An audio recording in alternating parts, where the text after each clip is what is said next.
Hands in prayer, breathing through the nose. So we've got the feet about hip width apart, more or less. Hands are in prayer and we're breathing through the nose. The feet should be parallel.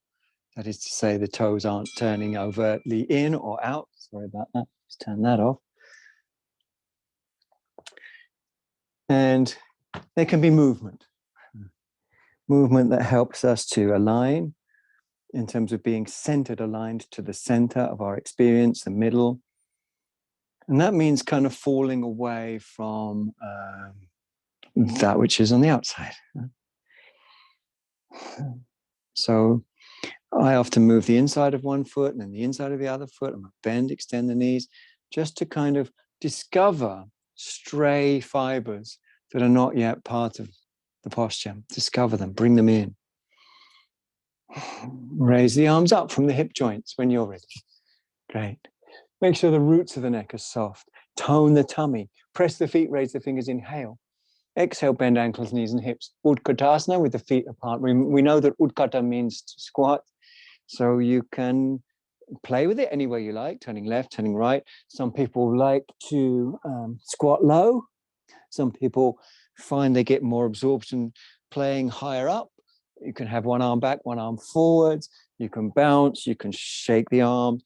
It's just about flow. It's not just a mindless exercising of our freedom. We're giving ourselves to fluidity that we can feel on all levels, including the breath. Stand up when you're ready. Big circle, hands to the heart, deep breath in, followed by the classic deep breath out, and then another, and then another, and then another. And you're not breathing. Inhale, exhale, step or jump. I jumped, feeling a bit lively, maybe because I just ate 3 satsumas in a row. I know, it's crazy around here. Left toes in, right foot and leg out on the ball of the foot first, then finish off the turn on the heel. Stretch open the arms, breathe through the nose, tune in. That means playing from the ground upwards with movements that tune us in. Inhale, exhale. Utthita Trikonasana. Great, good job. Just as you did, the movement there from the pelvis gives us a big old stretch in the hamstrings and the front leg. Whether or not you want the top arm up is fine. You can have it up, down. You can even reach around and hold the lower leg thigh. Some people feel more meditative. Remember, that's our criteria, that we should, whatever we do, it should make the experience feel more meditative. If the arm's up, you can move the hand if you want. Again, perhaps I should be more clear. It's not so much if you want, but if it's more meditative. So jaw soft, eyes soft, loads of ways in which you can play. Inhaling to come up, hands on the hips, breathing through the nose, back toes in, front foot and leg out on the ball of the foot, finish off the turn on the heel, raise the arms. Breathe through your nose, inhale, exhale, Trikonasana. There's everything to like about this pose, in my correct opinion. It's meditative, which means that the word meditative, we can translate that into absorbing or absorption. So meditative here means that everything's absorbing into one field, into one thing, into one field. So we sometimes call that prakriti. This morning on the radio, there was, is often on there, Vishvapani, I think his name is, a member of the Triratna Buddhist order. And he was talking about Chinese Buddhists, he thinks. He didn't sound terribly clear about it, but he thinks Chinese Buddhists emphasize a sense of interdependence. Well, I think that's pretty much the same across the Buddhist world. Across not just the Buddhist world, but Sankhya Yoga as well, which we find attested in famous texts like the Gita, the Bhagavad Gita. Top arm down. Both hands either side of your foot, externally rotate the back heel and step calmly back. I'm just going to tuck my t-shirt in, so I'm coming down, but you don't need to unless you need to tuck your t-shirt in too, for the sake of decency. And then we're extending upwards through the belly to the groins. There's a sense that the more we sort of draw up to the groins, the more we can hang down from the groins. The more we draw up to or through the groins, the more we can hang down from the groins. Huh? And that's a kind of loop. Up, the movement goes up, and we release down. And they're codependent. They're completely codependent. If you get that flow well balanced and meditative, the head and neck can have tremendous benefit from the release, but it is this constant flow up into the groins, which is accompanied by this marvelous releasing down. Speaking of releasing down, release forwards to hands and knees and catch your breath. Good job. Work your tail if you want, any way that feels useful. Could be fast, could be slow, could be Vajrasati, as someone named it the other day. Of course, the school is called Vajrasati, but someone called it Vajrasati, or Vajrasati rather. Now we're going to open up the body, extend out one leg and turn. Very simple, very simple. And you can extend the other arm up if you want. That's optional. Breathing should be deep. Breath should be calm. So it's a sort of version of Vashisthasana. And then we return back to hands and knees. I'm going to turn around because I do like to see your marvelous faces, but you don't need to do that unless you want to. And then similarly, extending and opening. So very simple, very simple. Breathing deep, breathing honest, breathing in a way that's, a practice in Laya Yoga, Laya, meaning the yoga of dissolution or disappearing. Coming back to hands and knees and then up with the bum, armpits open, inner, outer, under. Breathing through the nose, extend all the way through the front body to the groins. Again, opening up the groins, deepening the back of the thighs. Breathing through the nose. Walk your feet towards each other. Not actually together, but closer.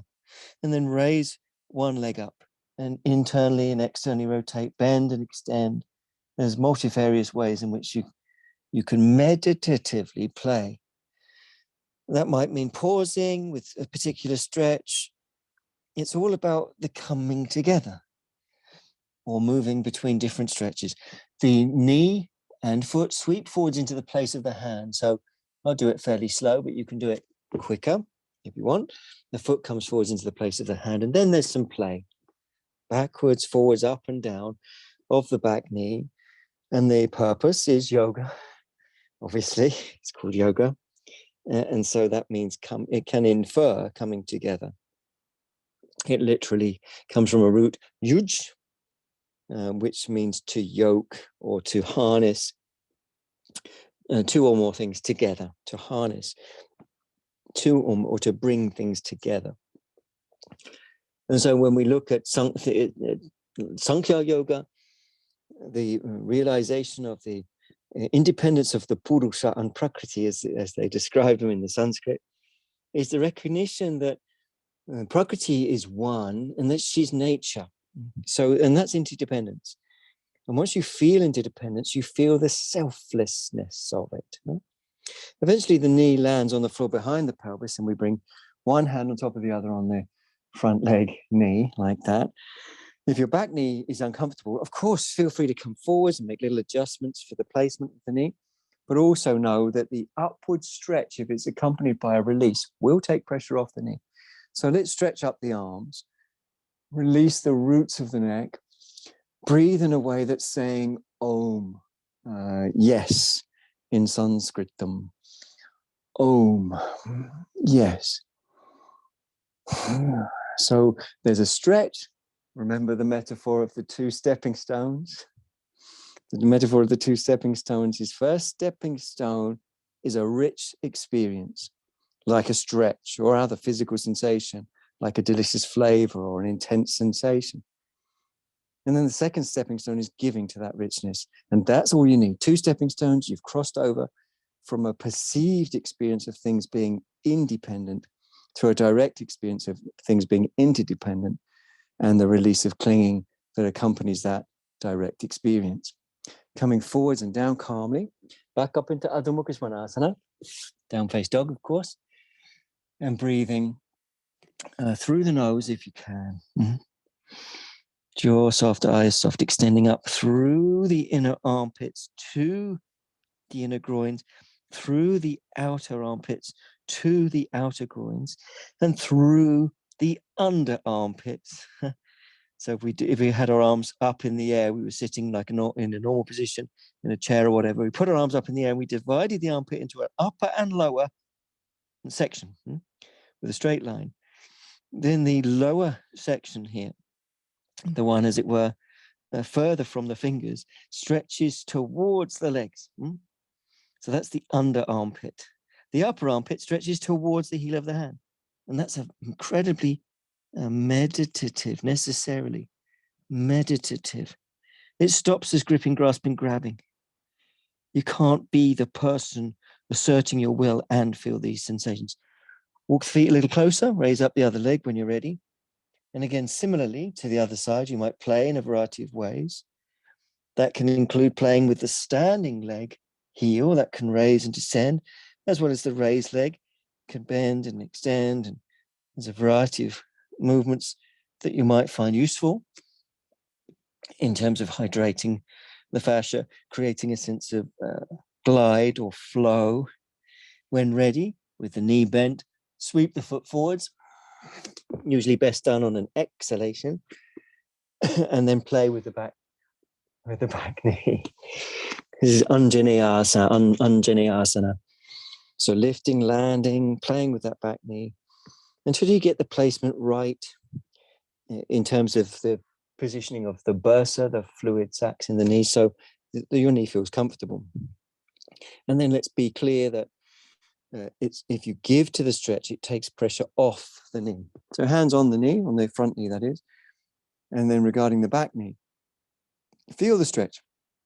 I'm sure we all feel a stretch of the psoas across the inner groin, across the lateral pubis, and into the sides of the lower spine.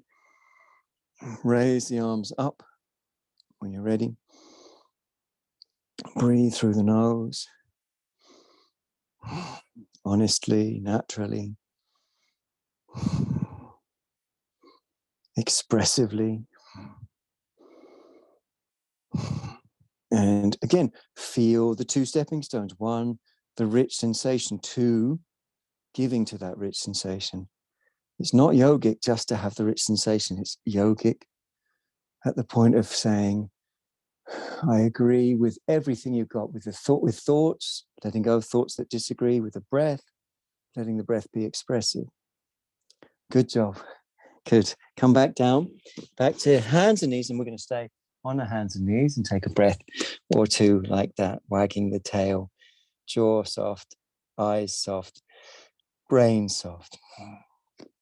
Now, if you've got the camera set up like I have to the side of you, then we'll take the arm that's furthest away from the camera and we're going to raise it up and allow the knee on that side to raise up too. Just in a sort of natural way, nothing technical about it. And then letting the knee come down as the arm comes forwards, feed the arm underneath, palm up, head down. And extend to your fingertips and breathe through the nose. Suchirandrasana, breath-centered, meditative, jaw soft, eyes soft, brain soft. So breath should be expressive, and the yogin should feel in love in the sense that the yogin practices a sense of surrender.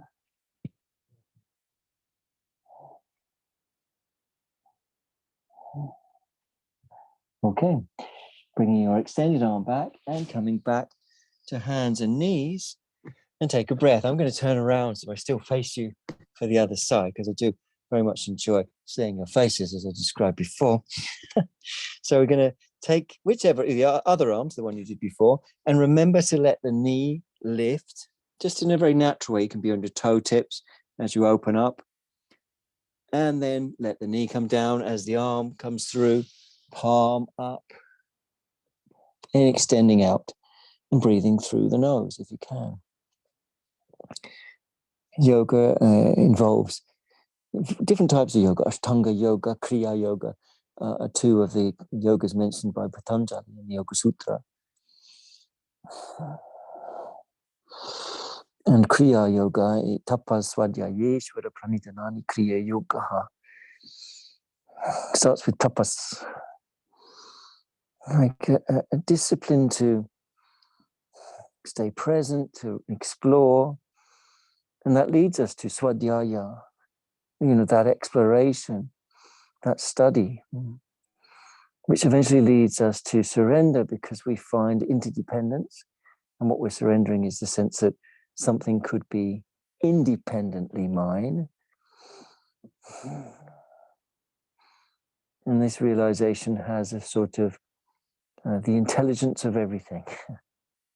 Okay, bring your arm back, press into the floor, hands and knees, take a deep breath, or 2 or 3 or 4 or 5 or 6. Take the knee, either knee, doesn't matter actually, and bring it directly behind its own wrist.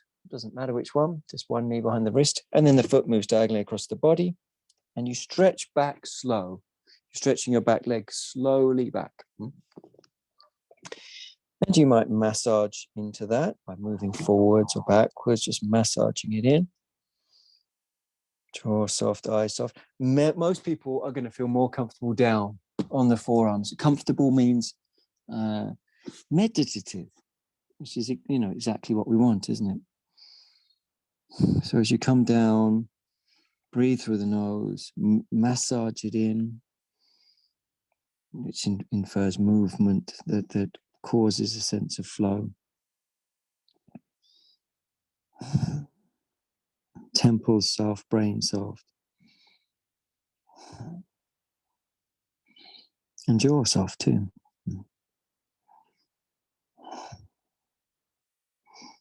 Temples soft, jaw soft, brain soft.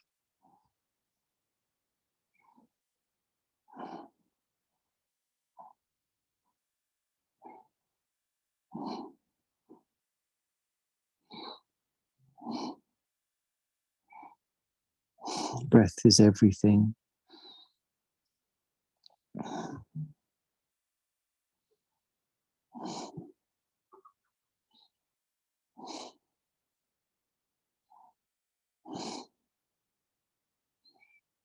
Truly a wonderful pose to spend time. Really wonderful. But well, if you're down, come up. If you're up, come down. And tuck your back toes under and bring your back knee forward so you come back to hands and knees and catch your breath there. Again, look for some looseness. So maybe wag the tail or shake out or, sassy, kind of whatever it is that kind of makes it feel meditative, absorbing, like there's a sort of disappearing of the separate individuated self. And while still breathing free, let's bring the other knee in this kind of fluid, easy vibe, the other knee directly behind the other wrist, and the foot moves. You got it across the body diagonally, and you stretch back your other leg.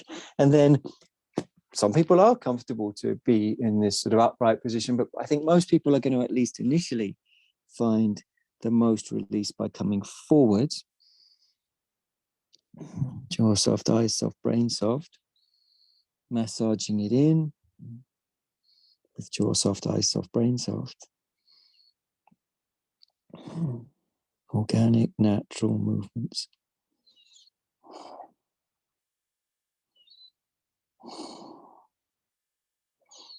Jaw soft, eyes soft, brain soft.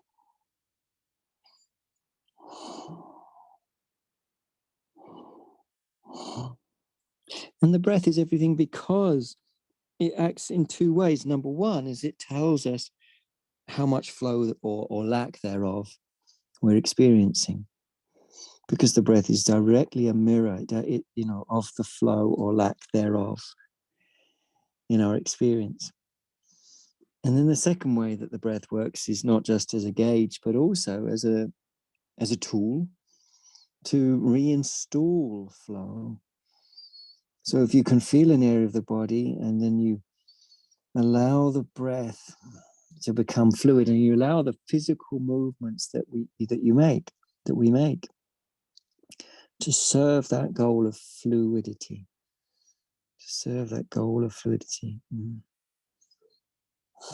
Then that's what we want to go for.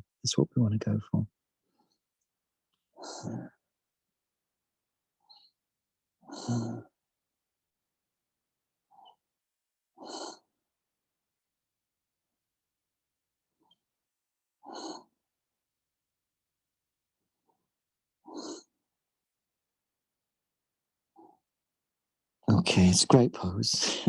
If you're down, come up. If you're up, come down. Back knee forwards, back to hands and knees, catch your breath. 2 or 3 or 4 or 5 deep breaths. We're going to probably take a belt, as some of you have come to enjoy in this particular session, which is run actually from my bedroom, rather than the other sessions, which are often run from the Buddhist Center. Here in the bedroom, I just got to have this belt. I think it's for Pilates or something. It's called an infinity strap, but you can use a regular belt. I quite like this one. I never ever use it apart from for this class. In fact, I don't always use a belt, but it is quite nice to have one. Sitting on a block, having the block ski with. Now, what I mean by that is that we're going to be bringing one leg back at a time for Janu Shirshasana. So with a block, say if it was the leg, if I was doing the leg closest to you, I'd bring this end of the block back, right? So if I was bending the leg closest to you, I'd bring the end of the block that's closest to you back.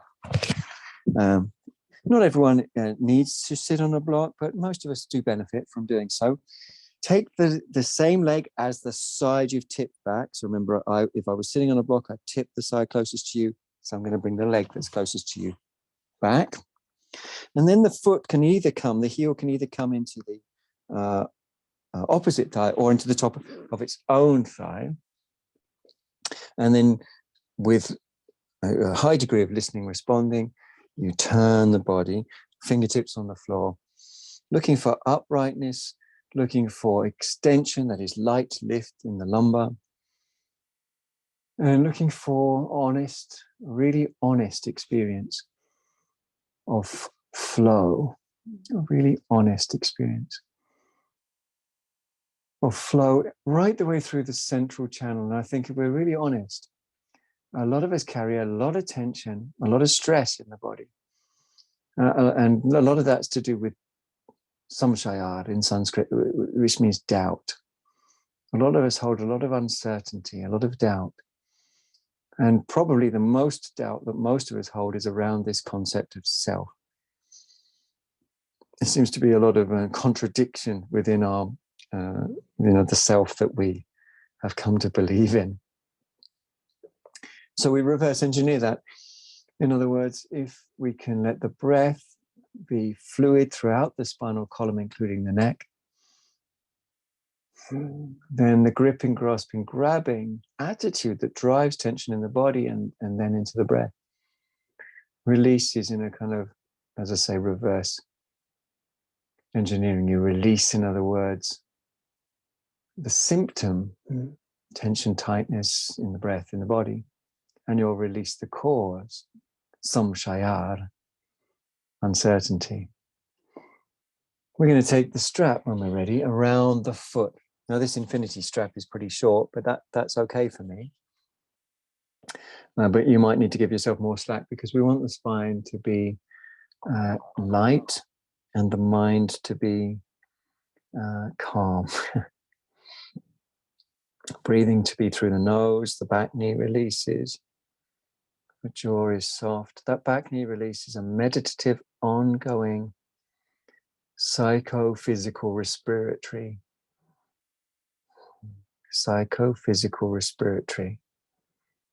release. And if you just concentrate on that, then at a time that just comes when it comes, you just concentrate on that release of the back knee, the body will extend forwards. And this is why we sometimes say this is Janu Shirshasana, head from knee. Here's the knee that I'm releasing. And as I release it, the body releases forwards. How far doesn't matter. It's not important how far you go along your strap. What's important is that this is a unifying experience. And it doesn't matter one jot, whether you've got a long length of belt or a short length of belt, whether you're holding your foot, it doesn't matter one jot. But it does matter that it's a unifying experience.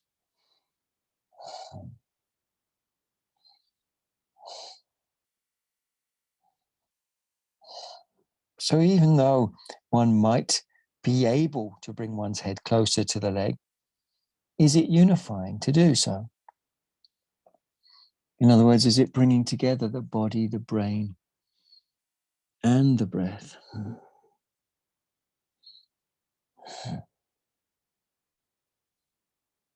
And releasing the stress driven by uncertainty by releasing its symptom.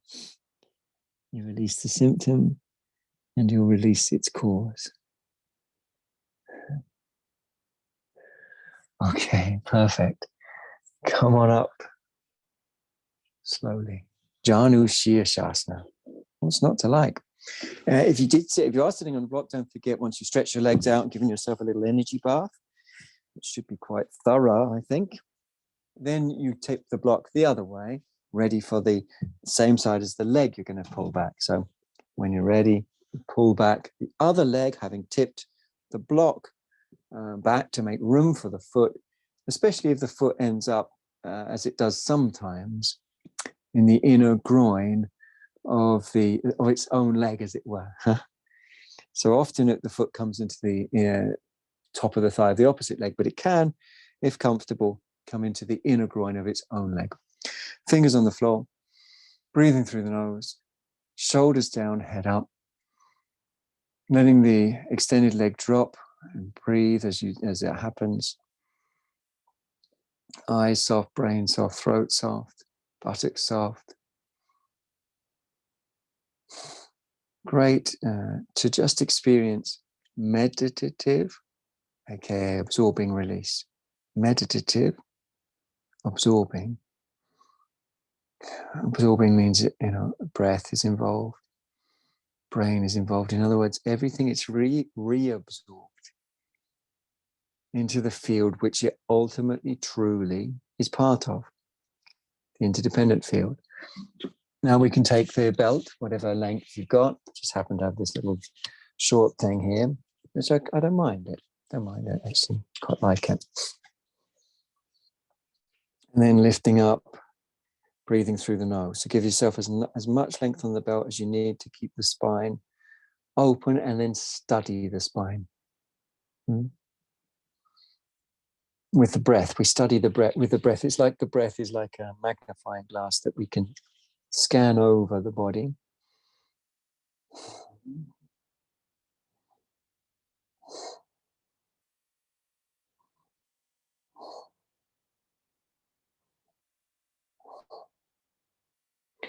And then we get, I've often described it this way, as we release forwards, and I've often, some of you would have heard me use the metaphor of the canoe tied up on the shore. Someone tries to paddle it, but they don't realize it's tied up. But if you simply untie it, one simple stroke of the oar in the water, and the boat glides away easily.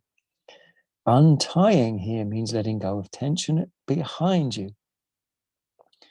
That is in the knee, in the thigh, in the buttock, in the hip.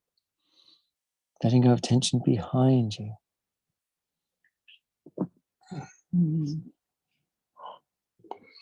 So again, in that sense, we call this Janu Shirshasana. Janu means knee. Shirsha means head. Janu appears first. Shirsha second in the name of the pose. So there's no reason, as some people do, to call it head to knee. In fact, there's a good argument, a better argument, some might say, to call it head from knee, from the back knee, releasing.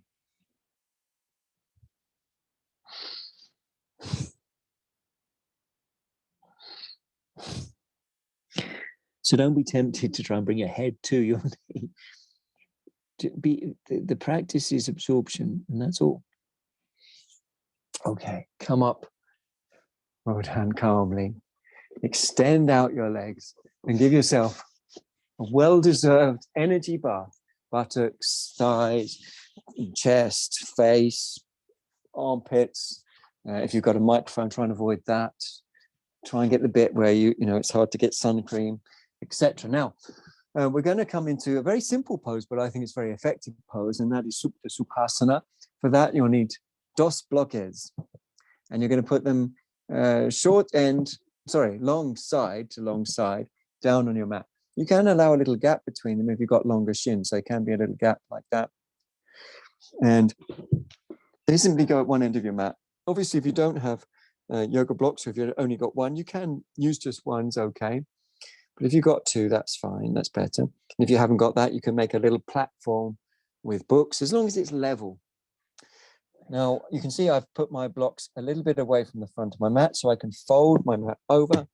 And you can see, because the mat's a different color on that side, that it makes a non-slip surface. And we're going to put our feet on that non-slip surface in a crossed-legged position. So Sukhasana. So the feet are on the lift, and we take the hands behind us, fingers face forwards, scoot the buttocks under 2, 3, 4, 5, 6, 7, 8, 9, 10 times, down to elbows, forearms and wrists tuck under again. Take the elbows out, and you're laying down on your back. You can either rest your hands on your chest, rest your arms out to the side, or stretch the arms up and move side to side. Now, I've gone a bit close to these curtains behind me, but side to side, working the shoulder blades into agreement. In other words, getting the arm to move is all about getting movement from the shoulder blade. That's where we want it to come from, the shoulder blade. And repetition makes a big difference, actually. Once you're down, feel free to adjust and readjust those shoulder blades. It can really help with the fine-tuning, using the body like a radio dial. Fine-tuning. Neck soft, eyes soft, lower back relaxed. Nasal breathing.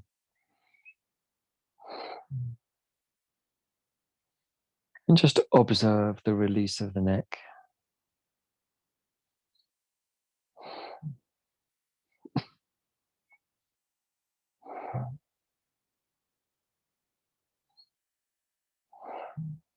And observe the non-personal nature of Prakriti. So when we have this idea of Purusha Prakriti, it's not at all dissimilar to what we have in other traditions, whether it be the Vedantic traditions or the Bauddha Buddhist traditions, or even the non-dual Shaiva traditions. We have an idea of interdependence, and that interdependence negating the ability for us to claim as our own individual bits of what is ultimately one field.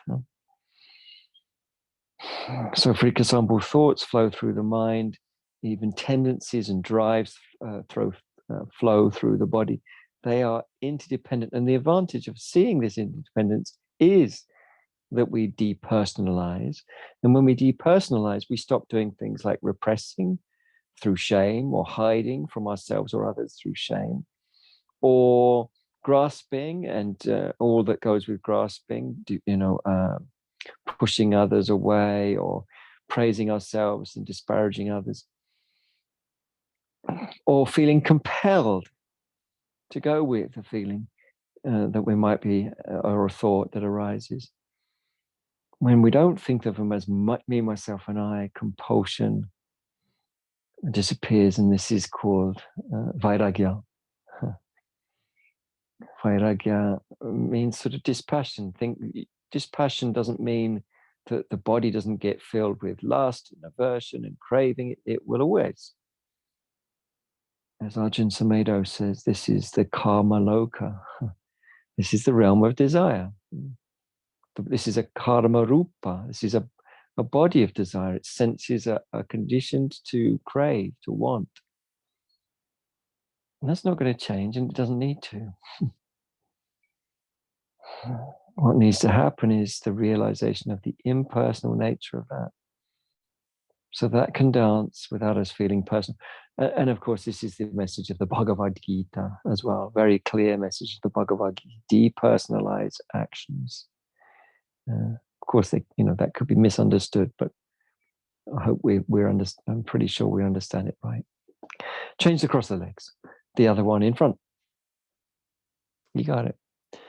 Now, I don't know about you, but once I've changed across my legs, I want to bring my hands forwards, take the top part of the buttocks just underneath the posterior superior iliac spine, bony crest at the top of the buttocks, and just scoot the bum under. I find that useful in terms of lengthening the back. And if you did do that, it's also useful to reiterate the arm movements to whatever extent is useful. Stretching, moving in a variety of ways. Looking for space, looking for openness. Breath through the nose, neck soft, eyes soft.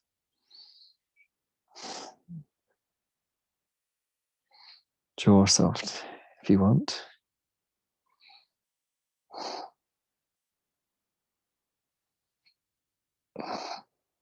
So this is just the coming and going of the breath. Supta, Sukhasana.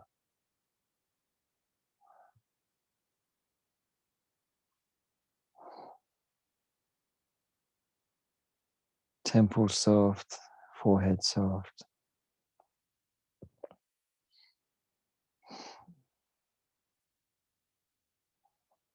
Neck soft.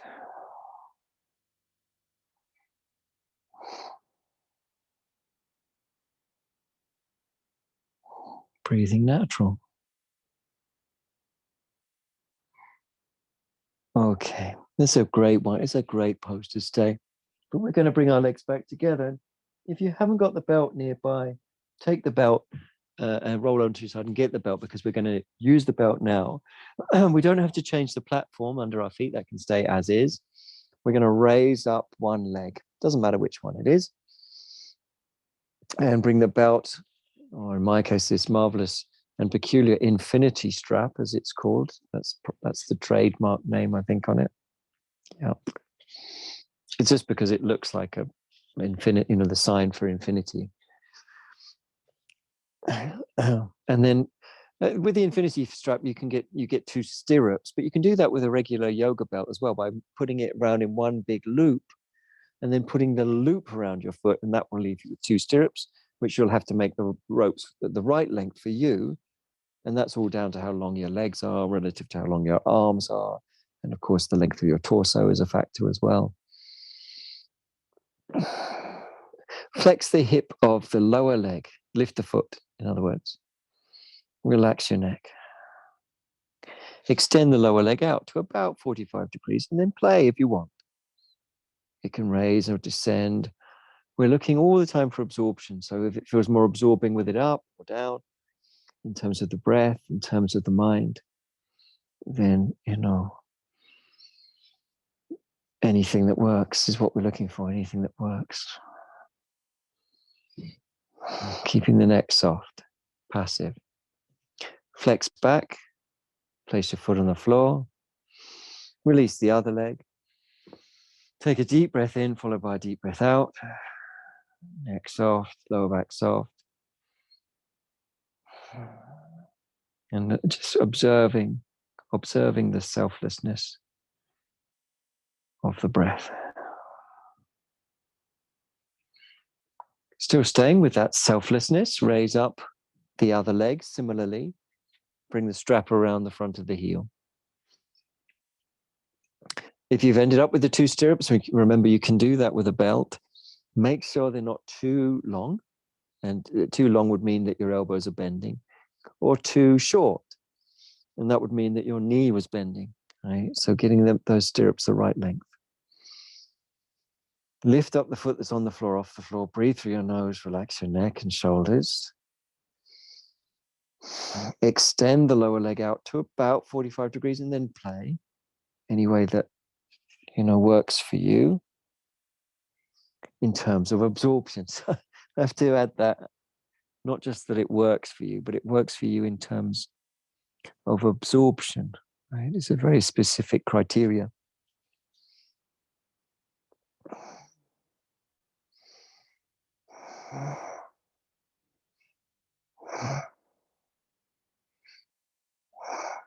Okay, bring the leg, flex the leg back in, release the upper leg, both feet down, feet on the floor.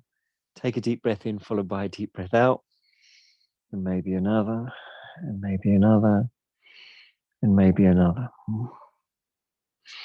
Extend your arms towards your feet and just press down into your triceps and shimmy yourself as close as you can to your feet, considering that they're on blocks. So get as close as you can with this little tricep shimmy. I call it the tricep shimmy. Having done so, reach your arms down towards your feet and hold the yoga mat. You can really pull your shoulders down away from your ears doing this. And that can give us all an opportunity to feel a challenge to the habituated tension in the shoulders. Now lift up your bum and play. Move left, move right, move up, move down. And if you want, you can turn your arms out and open the chest. Again, moving up, moving down, moving left, moving right, bouncing, tilting, swaying. Keeping length in the lower back. But that, holding the mat and really turning those arms out, that can be very, very useful, very useful. Keep the breath flowing, move in ways that help. You could shake the pelvis. You could bounce the pelvis. You could swoop the pelvis. It's about incorporation, to incorporate more fibers. Okay, down you come, slow, slow, slow, slow, slow, releasing the mat, obviously. And once you're down on your back, take a deep breath in, followed by the classic deep breath out. And just let a few deep breaths come and go and come and go and come and go.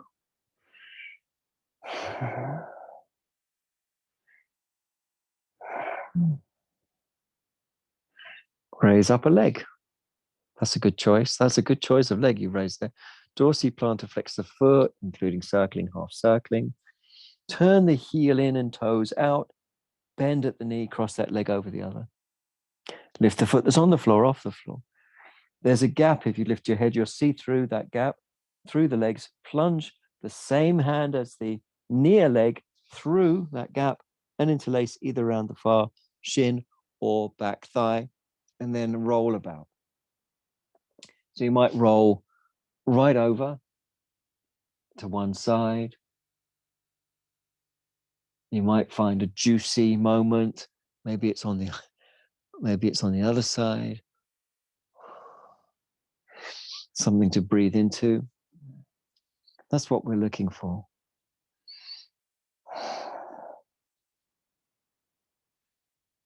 A juicy moment.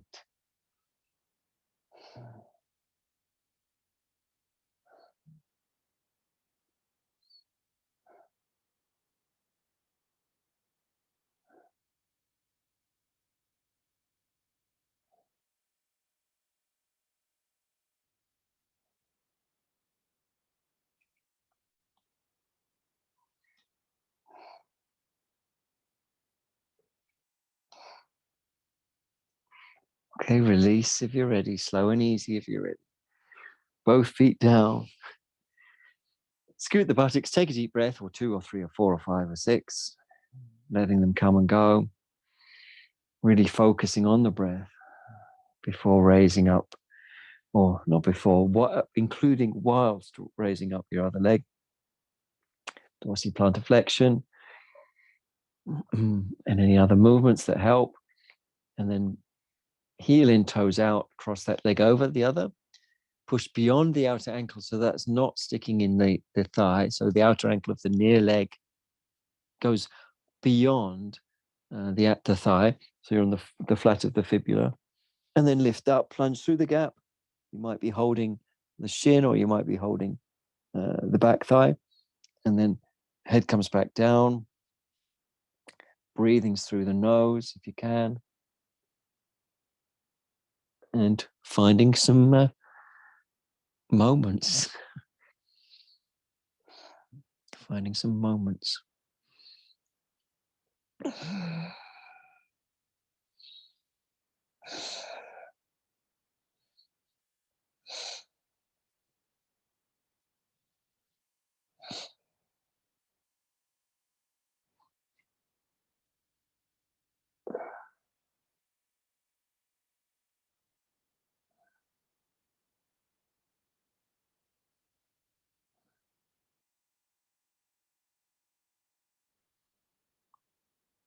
And when you're ready to release, and I know it can be nice to stay a while, but when you're ready to release, you release. And then rest your hands where you like. Upper chest's a really good option, especially if you move your elbows to move your shoulder blades until that feels right. Because that encourages us to naturally breathe up into the hands. So we're stretching the intercostals naturally, not sort of superimposing that on the body, but naturally.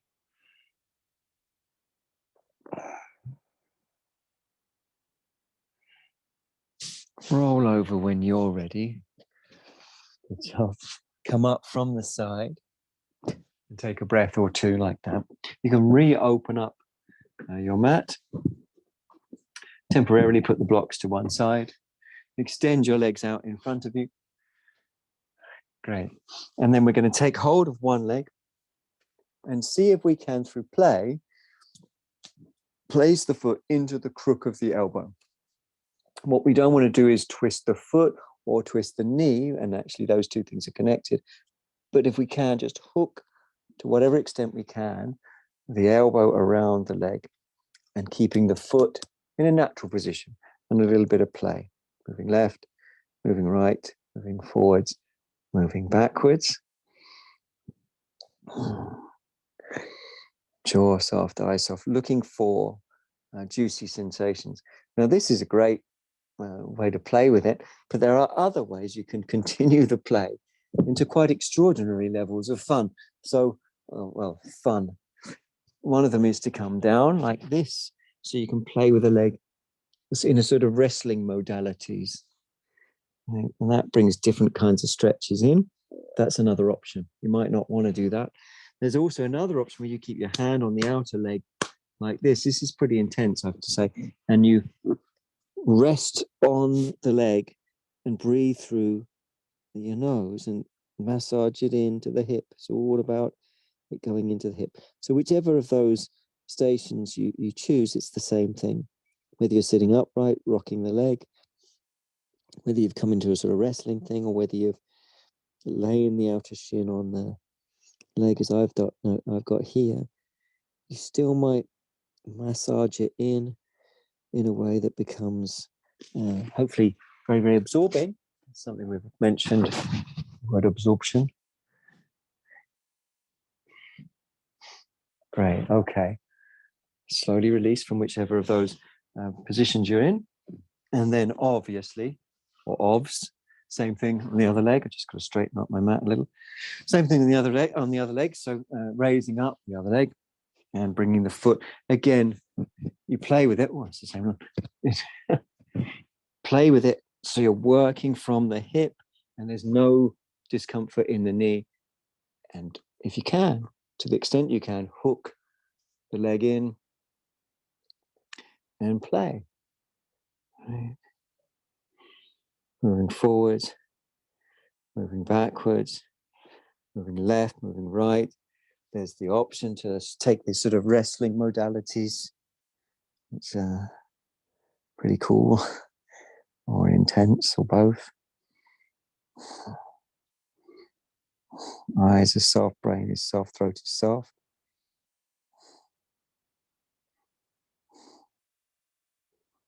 Breathing is expressive and honest and natural.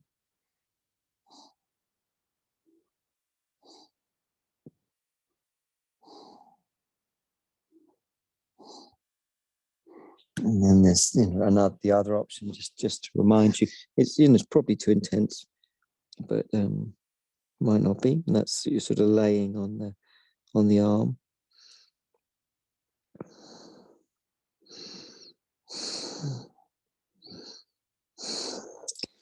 Whatever position, the same goal, of course, is yoga, is union. Melting everything back together into the whole that it already was. Okay, whatever position you're in, gently release. Stretch out your legs, probably sitting on a block with the corner facing forwards.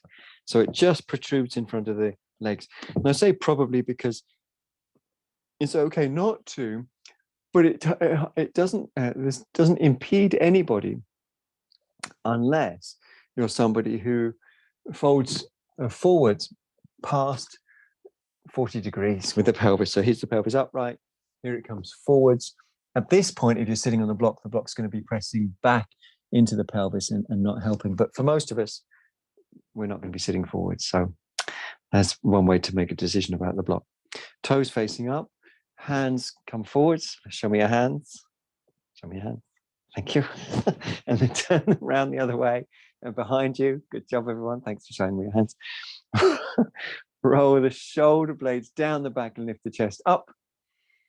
And breathe through the nose, feeling softness throughout every aspect of the central channel. So breathing through the nose, feeling softness through every aspect of the central channel. So you might move left, you might move right. But you're looking for a sense of flow that is mirrored in the breath. It's mirrored in the breath. For some people, it doesn't disturb the smooth absorption to come forwards. That's fine. That's fine as well. For some people, extending down, holding the big toes feels absorbing. But for many of us, it's going to be the opposite. It's just a task, and we don't want it to be a task. We want it to be a part of our absorption. So most of us hands on the floor behind, some perhaps experimenting with meditative movement. But it's all about the breath and nothing to do with progress. Is not marked by, what position you're in, only by whether or not union is happening. Things are merging back together again. Okay, we'll come up. It's nice to stay longer, but we haven't got much longer. We're going to sit in Siddhasanas, as we often do. A brick block is recommended for Siddhasana. Here I have a beautiful blue block made of space material. I don't know what it's made of. Hard foam. And sitting in Siddhasana with the heels aligned with each other and the midline of the body.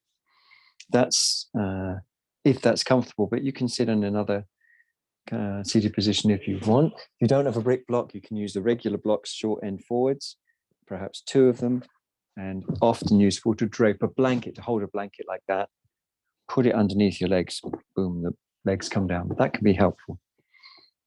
Chest up, attention in to the heart, breathing through the nose, shoulder blades down.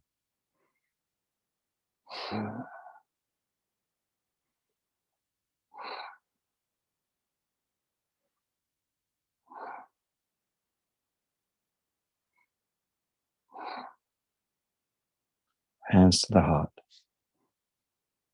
I'm going to chant Hrim, which is the sort of, in a way you could say it's the feminine version of Om, and not that Om is masculine though. Om is, just openness. But this is specifically for the Shakta traditions. It becomes, it's not that it is Om, it's just that it's used as Om would be used, and it's used in the same way, but in these goddess worshipping traditions. So Hrim, We're going to imagine we're placing it, and it will act as an anchor, so that when we get pulled by whatever we get pulled by, we don't get pulled out of the heart. We can respond to any situation that arises without leaving the heart. So Hreem 3 times. Deep breath in. Hreem.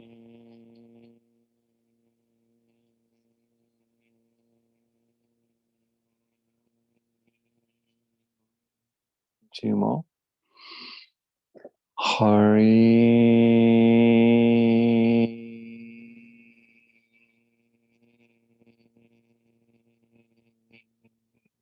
Last one.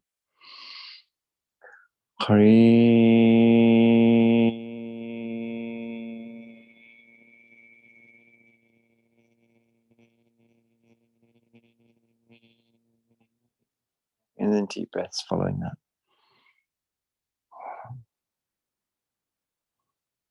Jaw soft, eyes soft, brain soft, buttocks relaxed.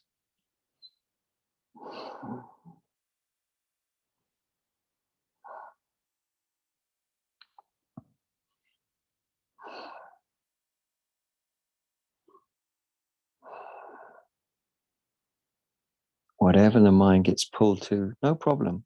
As long as you stay in the heart, you can respond to anything. Just stay in that Hreem, in the heart. Use the Hreem as an anchor, keeping you centered there. We're going to release the hands.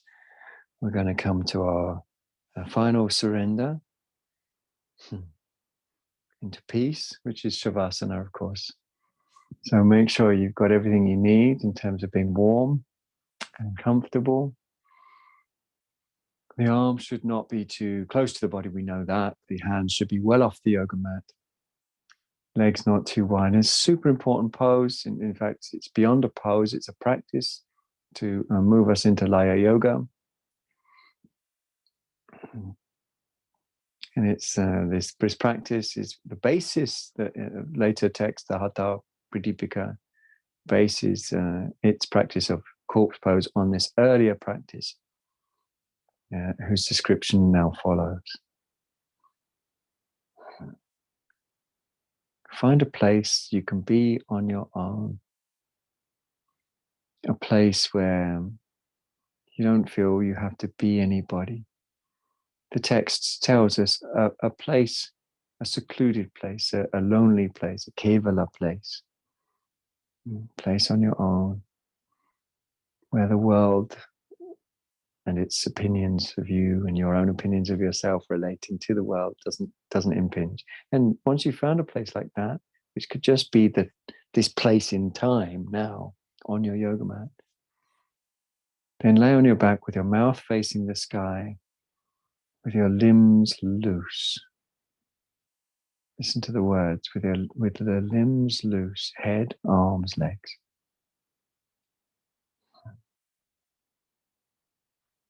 And then the text says, as if you were dead.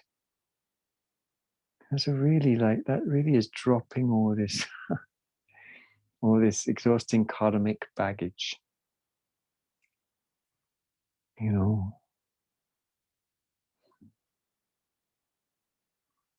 it really is a let go, right? It's like, the karmic baggage of being yourself, whatever, that baggage comes with. Yeah, familial biases, cultural biases.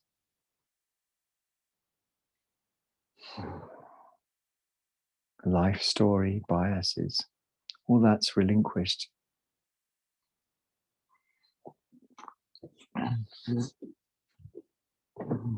All that's released.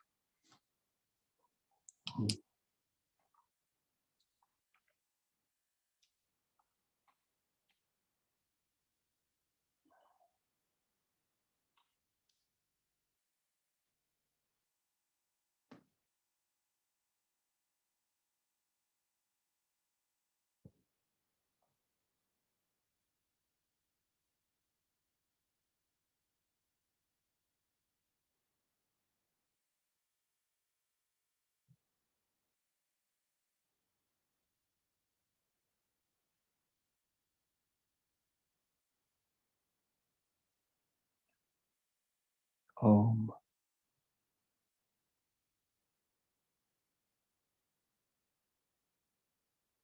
Aham Dana. I am giving.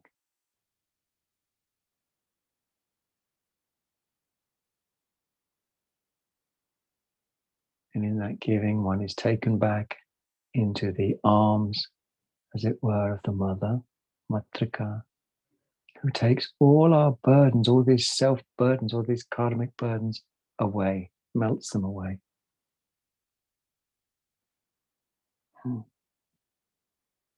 And leaves us in the realization that our true nature has never been burdened, has never waxed nor waned, has never been stained.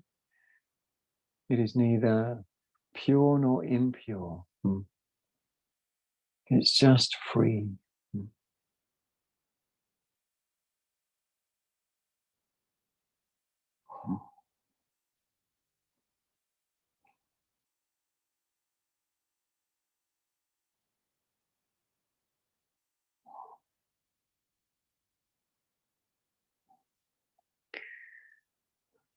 Now we can stay as long as we like when we're practicing at home, or as long as we've got. And when you feel the time is right, could be now, could be in 5 minutes, 10 minutes, 20 minutes, the fingers will wiggle to feel energy going through the nerves, the toes as well, followed by wrists and ankles. And it doesn't have to be now, but it could be. And then organic, natural stretches. And finally, of course, the legs will bend. That gives us a great opportunity to scoot the buttocks under. That means to say, to lift the bum up and extend the lower back towards the heels.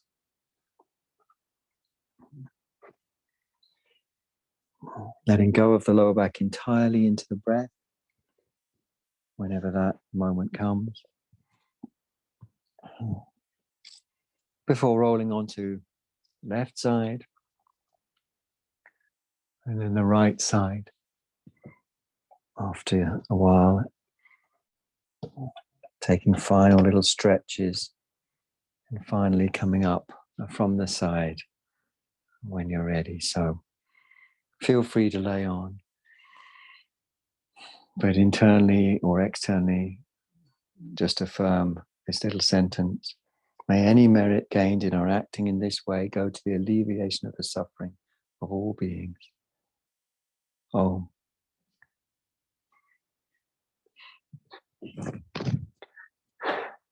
Thanks, gang. Lovely to see you. May you be happy and well and free of mind-created suffering. Om. See you again. Great to see you. Sorry about my hair. I look like I've been electrocuted. I haven't been electrocuted, but it looks like it. See you soon, I hope. Try and be good. Bye. Thank you. Thank you. See you soon.